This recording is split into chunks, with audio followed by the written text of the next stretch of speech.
DBT12 release is in full swing now, and right off the bat, we actually got some banger support, not only for Granthea, but the other two very underrated decks, Eugene as well as Rosarium. Hopefully, they are underrated no more.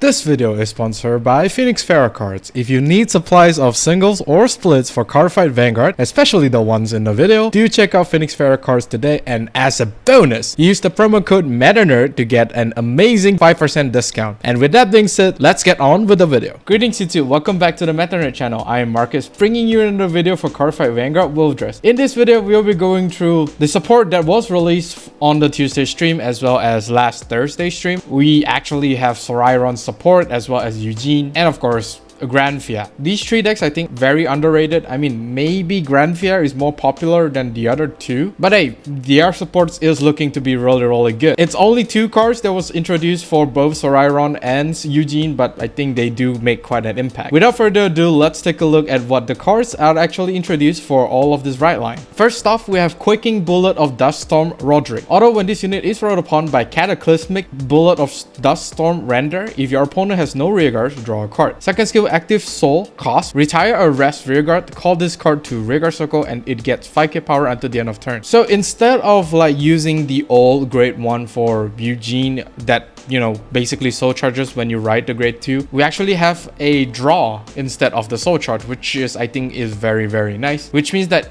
you're only replacing like one grade 1 from the right line with this card right here. And since the grade 2 is still render, which is this card right here, it looks to be very good. Both Nigel as well as Roderick are good in their own ways. You will need to wait to turn 2 in order to get the draw. I think going first is not going to be a problem, unless of course your opponent starts to call rearguards, then it's going to be a problem. For example, the mushroom in Stoicheia, then of course you're not going to get the draw. At the moment, we do not really have like a very good grade 1 that has multiple retiring skills, but still it is a solid card. You're getting a draw out of a riding, which is not that bad. The Superior Calling from the soul is definitely going to be nice because you are going to rest your rearguards anyway from Eugene's skill. Might as well just retire it and call this card from the soul. It is a 13k booster. It does give meaning for you to rest your rearguards in order for Eugene to gain power as well as retire. Not that bad. It's a slow start for Eugene, but hopefully the reveals for DBT12 pick up steam. Next, we have Wild Bullet of Darkstorm Clifton. Auto rearguard circle. When this unit attacks or boosts, if your opponent's rearguard was retired by the ability of your Vanguard this turn, this unit gets 2k power until the end of the battle for each of your opponent's open rearguard circle. Second skill, auto rearguard circle. At the end of the battle that this unit boosted, if you have a Vanguard with Eugene in its card name, cost retire this unit, choose up to 3 cards from your soul, and if you choose 1 or more cards, return them to the deck and shuffle it. If you did not counter charge this turn, counter charge. An 18k booster, provided if you nuke the opponent to no rearguards. The power bonus is actually free, which is definitely going to be nice, provided if you did retire something that turn. So going up against decks that do not leave any rearguards on the field, of course you will not be able to get the power bonus. But I think the selling point of this card is the second skill. The second skill, while retire itself, you are able to recycle whatever cards that is in your soul back to deck, be it a personal ride or a critical trigger or any triggers that went into the soul, which makes your soul charging in this deck less taxing. On top of that, I think this card does give more emphasis on you calling your effect critical triggers, because it does goes to soul and you are able to just put the critical triggers back to deck. It's a weird combo, and you know, it does works. Recycling triggers is a thing. The retire cost of this card doesn't really matter because you are able to recall this card back to the field thanks to Eugene's Superior Call engine. Eugene of course do Superior Call the top 5 cards of your deck, but with the combination of this guy here, you are able to put whatever you want from your drop zone back to the top deck, and hence you're able to Superior Call that specific unit, which I think could play a big role in terms of your Superior Calling as well as recycling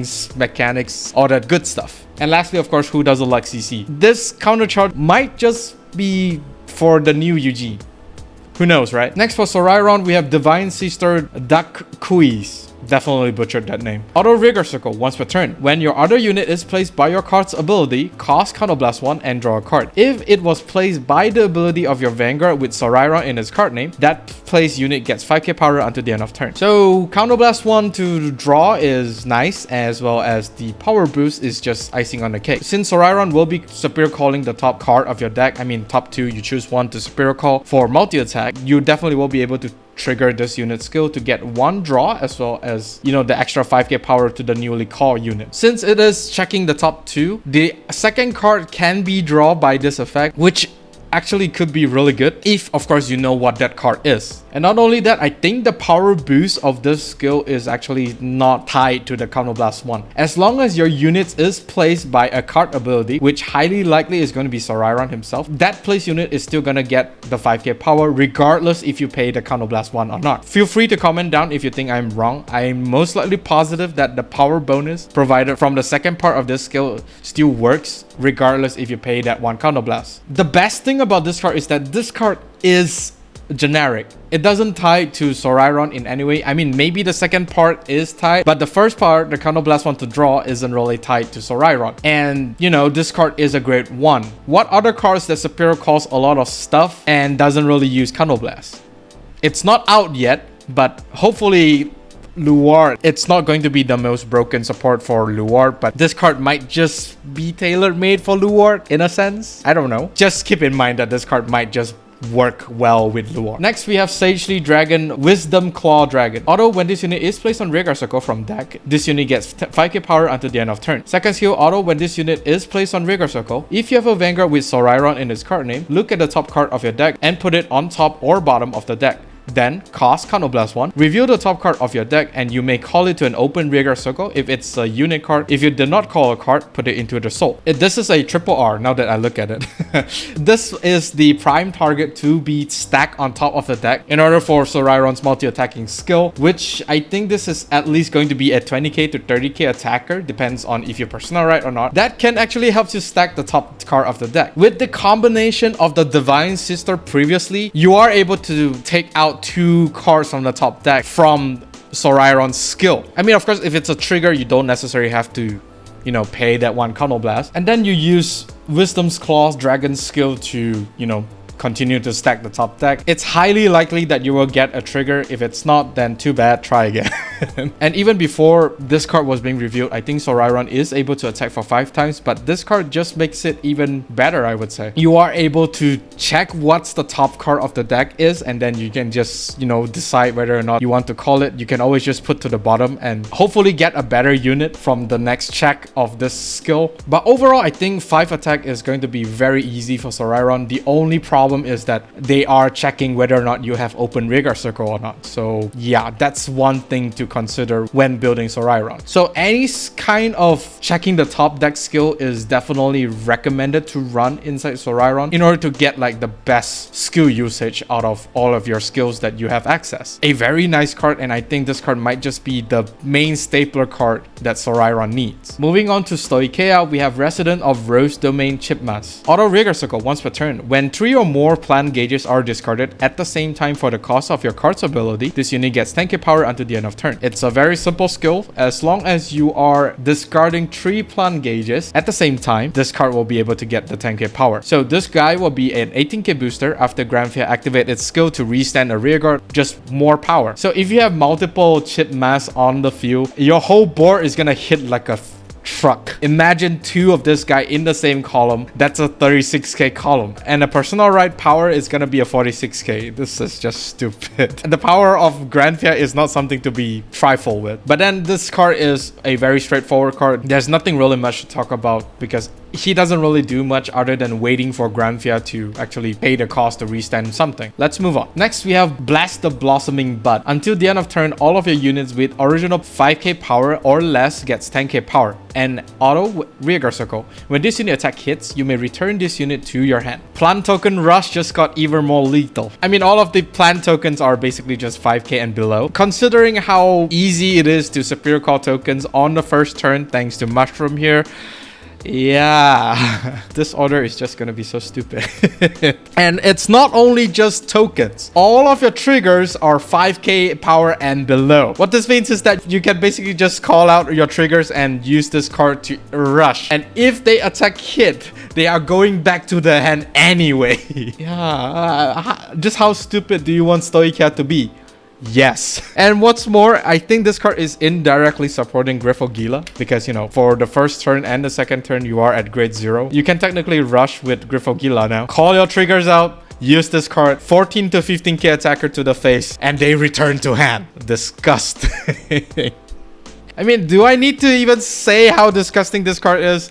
Next, we have Rosarium Fairy. Although when this unit is placed on Rearguard Circle, cost retire another Rearguard and call up to 2 plant tokens to Rearguard Circle. Second skill, auto Rearguard Circle. When this unit attacks, if you have a Vanguard with Grandfair or Leonorn in its card name, and your opponent's Vanguard is grade 3 or greater, choose one of your other back row Rearguards and increase this unit's power by that unit's power until the end of that battle. Yeah, this card just screams main attacker for both Leonorn and Grandfair. This card converts one of your useless Rearguards for more plant tokens as well as plant gauges. For Leonorn, I think it's okay, but not necessarily useful because you have other better grade 1s that you might want in the back row for, you know, certain skills, be it an attack hit to soul charge 1 or, you know, attack hit to do other stuff. But for Grandfair, I think it's going to be very, very nice. You just call this out, discard 1 plant gauge, and you just get 2 plant gauge in, which means it's a +1 to your noblest token. What's more is that this thing here doesn't cost any Counter Blast, any Soul Blast, and it doesn't really cost anything.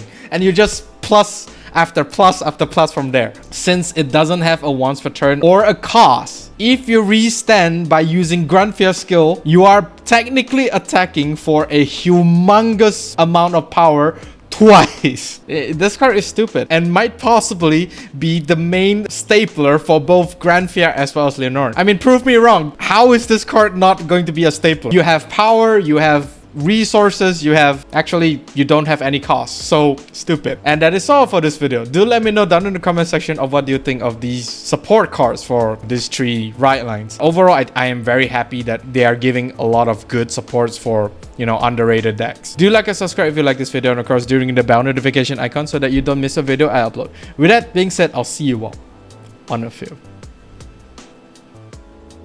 Even when you feel low, you can still go. Even when you feel slow, you can still go. Even when there's no hope, you can still go. I never answer to no, man, I still go. Go, go.